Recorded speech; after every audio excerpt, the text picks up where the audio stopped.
बिस्मिल्लाहिर्रहमानिर्रहीम। अस्सलाम वालेकुम नादरीन, आप यूट्यूब चैनल देख रहे हैं, मैं इमरान खान हूँ।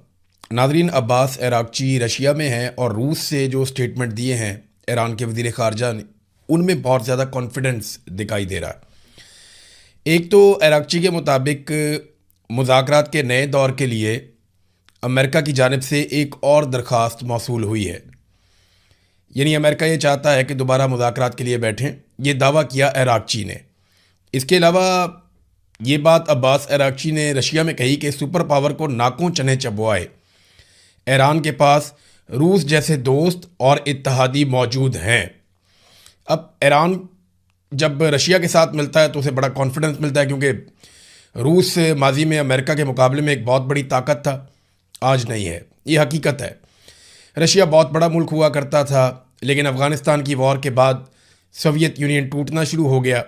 अमेरिका ने बहुत सारी प्रॉक्सीज़ इस्तेमाल की और रशिया टूटते टूटते महदूद हो गया। फिर उसकी वो माशी कुव्वत भी नहीं रही, उसका सिस्टम भी नहीं चला। आज रशिया के बाद जो दूसरी ताकत अमेरिका के सामने आकर खड़ी हुई वो चाइना है। चाइना माशी तौर पे अमेरिका से काफ़ी मजबूत होता चला जा रहा है। फ़ौजी एतबार से चाइना आज तक टेस्ट नहीं हुआ, यानी कोई ऐसा बड़ा टेस्ट चाइना का नहीं हुआ जिससे वो साबित कर सके कि उसकी फ़ौज अमेरिका से बेहतर है। लेकिन चाइना के हथियारों ने दुनिया में अपना मुकाम बनाया। बहुत सारी जगहों पे चाइनीज़ हथियार ख़रीदे भी जाते हैं और वो आजमाए भी जाते हैं, और चाइना के हथियार आहिस्ता आहिस्ता दुनिया की मार्केट में अपना हिस्सा बना रहे हैं। अब तो ये अरागची का काफ़ी काबिल एतमाद किस्म के उनके स्टेटमेंट हैं, बड़ा भरोसा उनको हुआ अपनी ताकत के ऊपर, और रशिया ने काफ़ी बकअप किया है। जितना मजबूत स्टेटमेंट रशिया की गवर्नमेंट की जानिब से दिया गया अरागची के आने पर, ऐसा ज़बरदस्त मजबूत स्टेटमेंट किसी और ने नहीं दिया। अब पाकिस्तान जो है वो सालिसी की बदस्तूर कोशिशें कर रहा है।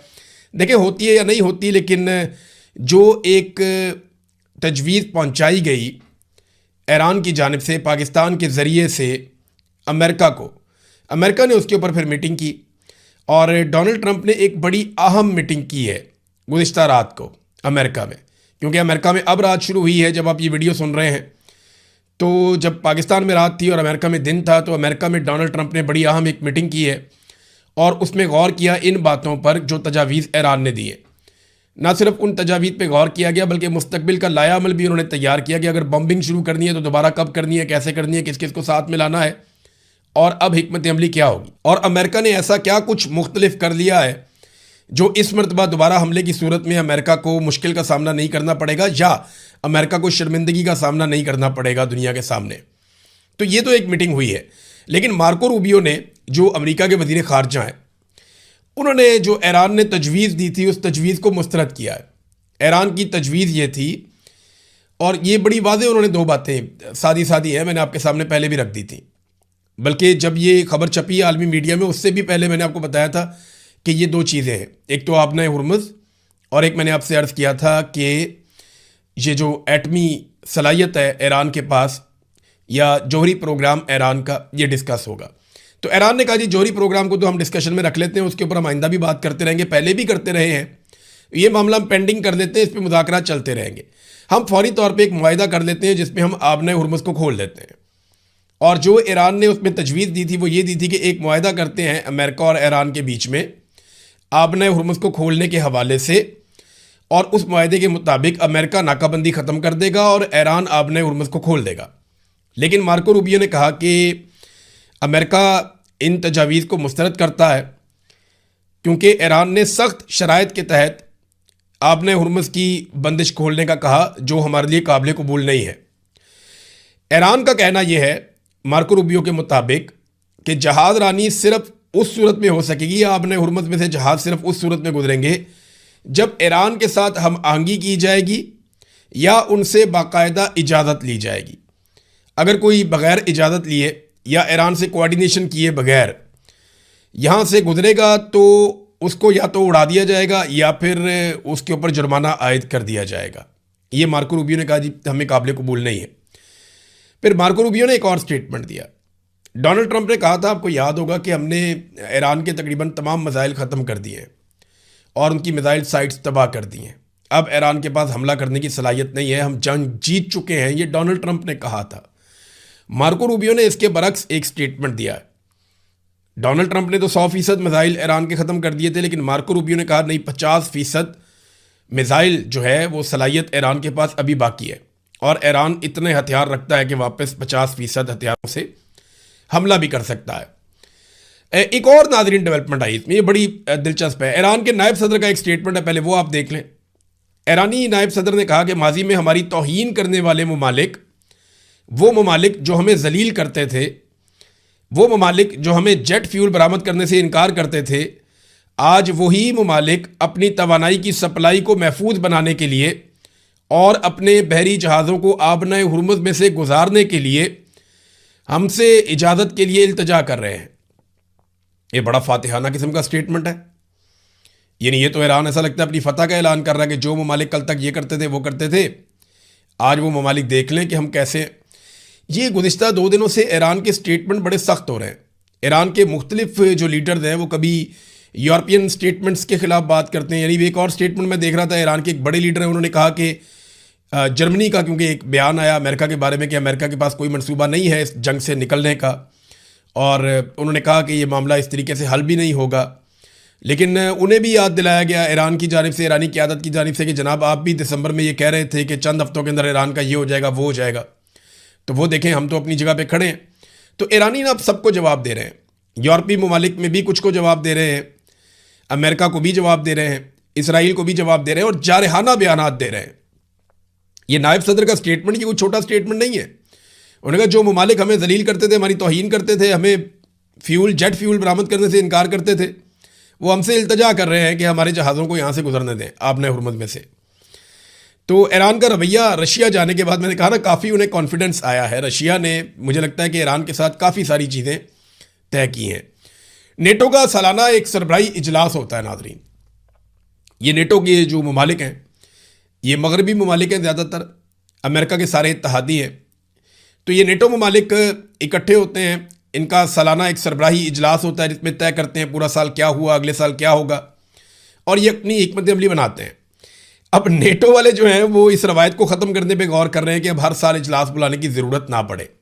और सादा जो इसकी वजह बताई जा रही है इंटरनेशनल मीडिया में, वजह ये बताई जा रही है कि वो डोनाल्ड ट्रंप को अवॉइड करना चाहते हैं कि अगर डोनाल्ड ट्रंप आएगा नेटो की सरबराही इजलास के अंदर, वो कोई ना कोई ऐसी बात करेगा, बड़ी बदमज़गी अमेरिका की और मगरबी ममालिक की पैदा हो जाएगी, तो ट्रंप के साथ कशीदा मुलाकात से बचने की कोशिश है, ये और कुछ नहीं है। तो इस मामले में वो कहते हैं जनाब इसको मामले को अगर मौखर ही कर दिया जाए तो अच्छी बात है, नेटो का जो सरबराही इजलास है वो ना हो। चीन ने नाज़रीन अक़वाम मुत्तहिदा में एक बड़ा सख्त स्टेटमेंट दिया है और चीन ने वही पोजीशन उनकी वही है, लेकिन ये अमेरिका के लिए बड़ा सख्त स्टेटमेंट है। आबनाए हुर्मुज़ इस वक्त सबका मसला बना हुआ है ना, तो इस पर चाइना ने जो स्टेटमेंट दिया, उनके जो चीन के सफ़ीर हैं अक़वाम मुत्तहिदा में, उन्होंने कहा जी कि आबनाए हुर्मुज़ की बंदिश की जो असल वजह है वो अमेरिका और इसराइल का ईरान के ऊपर हमला है और ये बिला जवाब हमला है, इसकी ज़रूरत नहीं थी। अच्छा, इन्होंने ये हमला कर दिया ईरान के ऊपर और आबनाए हुर्मुज़ उसके बाद बंद होगी, तो जिम्मेदार इसराइल और अमेरिका का हमला है, चाइना ये कह रहा है। फिर वो ये कहता है कि इस मसले का जामे और मुस्तकिल हल क्या है, वो सिर्फ़ और सिर्फ जंगबंदी में है कि मुस्तकिल जंगबंदी हो जाए तो ये मसला हल हो जाएगा, वरना ये मसला हल नहीं होगा। तो इसमें सारे बैठ के एक मुस्तकिल जंगबंदी करवाएं जिसके नतीजे में ये मसला हल होगा, वरना ये मसला इसी तरह जारी रहेगा। नाज़रीन, कुन्नर में वहाँ पे एक हमला हुआ है और वहाँ की गवर्नमेंट ने इल्ज़ाम लगा दिया पाकिस्तान के ऊपर कि पाकिस्तान ने हमला किया है, और वो कहते हैं जी हमारा काफ़ी नुकसान हुआ है यहाँ पे इस हमले में। अब पाकिस्तान ने जो है वो ये कहा कि नहीं, ये ऐसा नहीं किया, पाकिस्तान ने ऐसा नहीं किया, पाकिस्तान ने ये अटैक कुन्नड़ में नहीं किया, बल्कि पाकिस्तान की तरफ से कुछ ज़राए ये भी बता रहे हैं कि कुन्नड़ में कोई दहशतगर्दों का मरकज़ था, वहाँ पे कोई तरबियत दी जा रही थी दहशतगर्दों को, और वहाँ कोई धमाका हो गया तरबियत के दौरान, और वो नुकसान पाकिस्तान पे डालने की वहाँ की हुकूमत कोशिश कर रही है। ये पाकिस्तान का मौक़िफ़ है। जबकि अफ़गानिस्तान का मौक़िफ़ ये है कि पाकिस्तानी फ़ोर्सेस की जानिब से अटैक किया गया है और वहाँ बमबारी की गई है, जिसके नतीजे में वो ये दावा करते हैं कि वहाँ सिविलियंस का नुकसान हुआ है। अब ये तो अफ़गानिस्तान का मामला ना, इस पर तो अफ़गानिस्तान का मौक़िफ़ अपना है, पाकिस्तान का अपना, लेकिन पाकिस्तान के अंदर एक ही दिन में 3 बड़े खौफनाक वाक़यात हुए हैं। हमारे बड़े अच्छे जर्नलिस्ट हैं मोहम्मद फ़हीम साहब, वो इसको रिपोर्ट करते हैं कि एक दिन में 3 मुबैना ड्रोन हमले हुए। खैबर अकाखेल में ड्रोन हमला, बच्चों समेत 7 अफराद वहाँ पे ज़ख्मी हो गए। पेशावर हसन खेल में ड्रोन हमला, और शुमाली वज़ीरिस्तान में ड्रोन जो है मुस्लिम लीग नून के रहनुमा मलक लियाकत अली वज़ीर का बेटा और 2 भतीजे समेत 3 बच्चे भी वहाँ पे ज़ख्मी हो गए। तो ये ड्रोन हमले हो रहे हैं, इनके खिलाफ एहतजाज भी जारी है। खैबर में घर पे मार्टर गोला गिर गया, ये एक्सप्रेस न्यूज़ की खबर है। बच्चों और ख़वातीन समेत 7 अफराद ज़ख्मी हो गए हैं, जिसके बाद वहाँ पे एहतजाज शुरू हो गया। और जो लोग एहतजाज कर रहे हैं उन्होंने बंद किया वहाँ पे सड़क को, उन्होंने काफ़ी एहतजाज किया। MNA भी वहाँ पे जो मकामी पाकिस्तान तहरीक इंसाफ के हैं वो भी आ गए। तो लॉ एंड ऑर्डर की सिचुएशन पाकिस्तान में कोई बड़ी आइडियल नहीं है, लेकिन इस सिचुएशन को ठीक किया जा सकता है अगर सारी की सारी लॉ इन्फोर्समेंट एजेंसीज़ और इदारे वो लॉ इन्फोर्समेंट पे ही तवज्जो दें, अमन व अमान पे ही तवज्जो दें, और अपने जो बाकी उनकी एक्टिविटीज़ हैं उनको मौखर करें या बंद करें, उन चक्करों में ना पड़े। सीधा सीधा जो काम है करने वाला उस काम की तरफ वो आए। यहाँ ज़्यादातर तवज्जो इस बात पे होती है कि इमरान खान को कैसे गिराना है, इमरान खान को नुकसान कैसे पहुँचाना है, पाकिस्तान में मौजूदा रजीम को बरकरार कैसे रखना है, एक्सटेंशन कैसे लेनी है, ताहयात इस्तिस्ना को कैसे बचाना है, ज़्यादा माल कैसे बनाना है। पाकिस्तान में देखें ना, इन्होंने दावे किए थे कि बहुत बड़ी सरमायाकारी आएगी। SIFC बनाई थी आर्मी चीफ ने और खरबों डॉलर का कहा था कि इतना पैसा यहाँ से आ जाएगा, इतना वहाँ से आ जाएगा। तो 250 अरब तो इन्होंने गिनवाया हुआ सीधा सीधा ही फिंगर टिप्स के ऊपर। 1 अरब डॉलर भी ये पाकिस्तान में नहीं ला पाए, बल्कि जो पैसा दोस्त ममालिक का पड़ा हुआ था वो भी अब आंखें दिखाते हैं। UAE ने अपना पैसा वापस मांगा, वो पैसा वापस किया कैसे, वो सऊदी अरब से लेके वापस कर दिया और उसके बदले में फौरी तौर पे सऊदी अरब में अपनी फ़ौज भिजवा दी, अपने तैयारे और लड़ाई का सामान भिजवा दिया। और देखें ये उस मुआहदे के तहत मुझे देखें कोई एतराज़ नहीं है, सऊदी अरब हमारा बरादर इस्लामी मुल्क है, हमें एतराज़ नहीं होना चाहिए। हमारा बरादर इस्लामी मुल्क है, वो हमारी हिफाजत के लिए, हमारी मदद के लिए आ सकते हैं, हम उनकी हिफाजत के लिए, उनकी मदद के लिए जा सकते हैं। लेकिन अगर 2 मुसलमान मुल्कों में लड़ाई हो जाए तो फिर पाकिस्तान को कहाँ खड़े होना है, इसके ऊपर हमने कभी डिस्कशन ही नहीं की। जो अहम नुक्ता है वो ये है कि सऊदी अरब के ऊपर कोई दुश्मन मुल्क ऐसा अटैक कर दे जो पाकिस्तान का भी दुश्मन है। फ़र्ज़ करें सऊदी अरब पे इसराइल अटैक कर देता है, तो पाकिस्तान तो पूरा खड़ा हो जाएगा सऊदी अरब के साथ और कहेगा जी हम आपके साथ हैं, ऐसी तैसी, हम भी मरेंगे, इनको भी मारेंगे, नहीं छोड़ेंगे। लेकिन अगर सऊदी अरब की और ईरान की लड़ाई हो जाती है तो ऐसे में पाकिस्तान किसके साथ खड़ा होगा? ऐसे में पाकिस्तान का रोल क्या होना चाहिए, ये चीज़ें पार्लियामेंट में डिस्कस होनी चाहिए थी, ये चीज़ें कैबिनेट में डिस्कस होनी चाहिए थी। सियासतदानों को, अवामी मुंतखब नुमाइंदों को इसका फैसला करना चाहिए था, अवामी राय को मद्देनज़र रखते हुए, अवामी जज्बात को मद्देनज़र रखते हुए। लेकिन हुआ ये कि ये फैसला बारों बार कर दिया गया। आर्मी चीफ कमिटमेंट देकर आ जाते हैं किसी नाश्ते में, किसी खाने में, किसी जगह पे, किसी महफिल में, किसी मीटिंग में, शहबाज शरीफ साहब साथ होते हैं और उसके बाद वो काम वो कर दिया जाता है।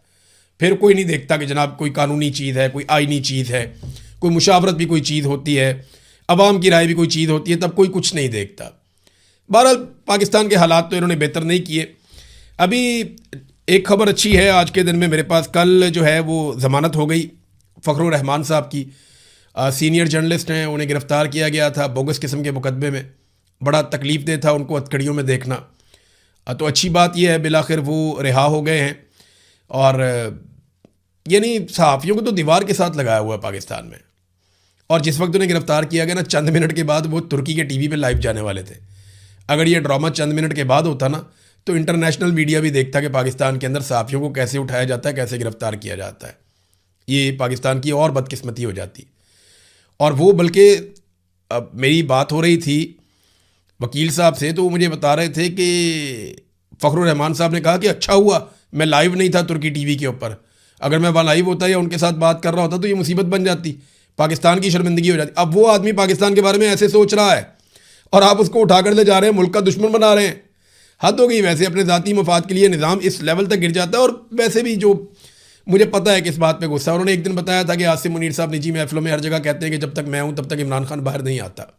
ये बात सारे जानते हैं, कुछ छुपाने वाली बात तो नहीं है, सब जानते हैं कि आसिम मुनीर साहब इमरान खान साहब को नहीं छोड़ेंगे, क्योंकि उन्होंने जो इस्तिस्ना लिया उस दिन मुझे आइडिया हो गया था कि ये अंदर से डरे हुए हैं, तो ये इमरान खान से खौफज़दा हैं, ये इमरान खान को नहीं छोड़ेंगे।